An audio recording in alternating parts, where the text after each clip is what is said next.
उसके सवाल नंबर 2 ये दे रखा है क्या कि चतुर्भुज के सभी कोण न्यून हो सकते हैं, कारण भी बताना साथ साथ। तो क्या लिखोगे, न्यून कोण नहीं हो सकते। तो कारण क्या है, न्यून कोण किसे कहते हैं, जिसके सभी अंदर वाले यानी कि न्यून का मतलब क्या होता है 90 डिग्री से कम। अगर सभी कोण 90 डिग्री से कम हो जाए, मान लो 80 कम कर दो आप, जैसे मान लो 90 ले लो, सबसे कम देखो बिल्कुल नजदीकी लिया समकोण के पास का कोण।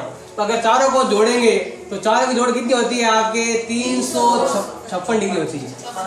ये कितनी नहीं होती है आपके 360 के बराबर नहीं है। और चतुर्भुज के चारों कोणों योग कितना होता है 360। तो चतुर्भुज के सभी कोण न्यून कोण नहीं हो सकते। तो क्या लिखोगे, नहीं हो सकते। चतुर्भुज ऐसा चतुर्भुज नहीं हो सकता। क्या लिखोगे, ऐसा चतुर्भुज नहीं हो सकता। दूसरा है सवाल नंबर 3, क्या किसी चतुर्भुज के सभी कोण समकोण हो सकते हैं।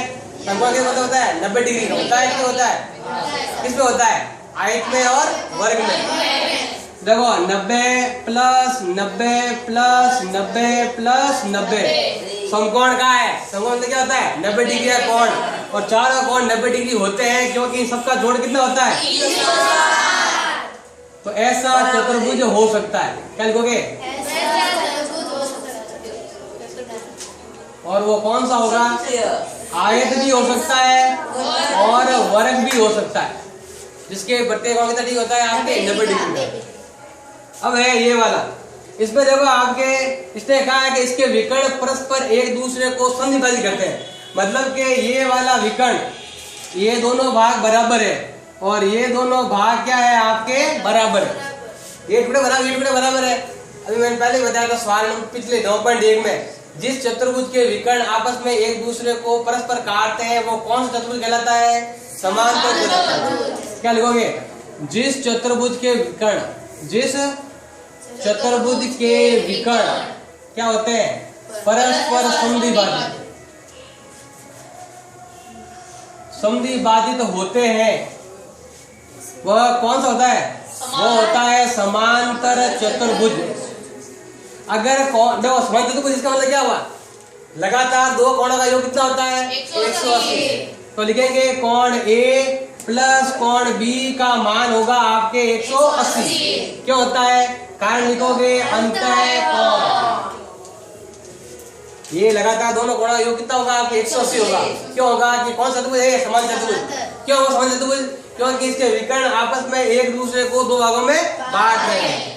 तो देखो ए का मान कितना आया है 35 डिग्री, और कोण बी का मान क्या करना है हमें ज्ञात करना, प्लस का उधर भेज दो। तो कोण बी का मान हो जाएगा 180 माइनस 35, ये हो जाएगा आपके 145 डिग्री। अब ये वाला इसने कहा है कि एक चतुर्भुज है जिसके समूह कोण क्या है बराबर। बताओ जिसके समूह कोण बराबर होते हैं वो कौन सा चतुर्भुज कहलाता है, कौन सा होता है, समांतर चतुर्भुज। अभी बताया था ये नहीं बराबर है। देखो समांतर चतुर्भुज था तो कोण बराबर, अब कोण बराबर तो समांतर चतुर्भुज। क्या लिखोगे इसके लिए, जिसके समूह कोण क्या हो बराबर, जिसके समूह कोण बराबर हो। ये नहीं लिखा हुआ है सवाल के अंदर ए और सी बराबर, ये मैंने लिखा है। मतलब इसने कहा है कि समूह कोण बराबर है। अब कौन सा नाम नहीं दे रखा है, नाम नहीं दे रखा मतलब ये इसके बराबर है और ये वाला इसके बराबर, समूह कोण नहीं आ रहा है। ये तो ये नहीं आता है, ये दोनों समूह कोण क्या है बराबर। जिसके सम्मुख कोण बराबर वो कौन सा चतुर्भुज कहलाता है, अतः ए बी सी डी एक क्या है समांतर चतुर्भुज।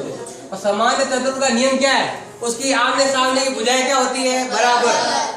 अगर ये आपके कितनी दे रखी, ये भी कितनी दे रखी है 4, तो ये भी कितनी होगी 4। समांतर चतुर्भुज की सम्मुख भुजाएं क्या होती है बराबर, क्या होगी ये सम्मुख भुजाएं। सम्मुख भुजाएं क्या होती है हमेशा बराबर। ए बी का मान कितना है 4, तो सी डी का मान भी कितना होगा 4। केवल नियम याद रखने, या तो विकर्ण का एक दूसरे को बराबर भागों में बांटे तो होता है समांतर चतुर्भुज होता है, और आमने सामने कोण बराबर हो तो भी क्या कहलाता है वो समांतर चतुर्भुज। आमने भुजाएं क्या होगी आपके बराबर।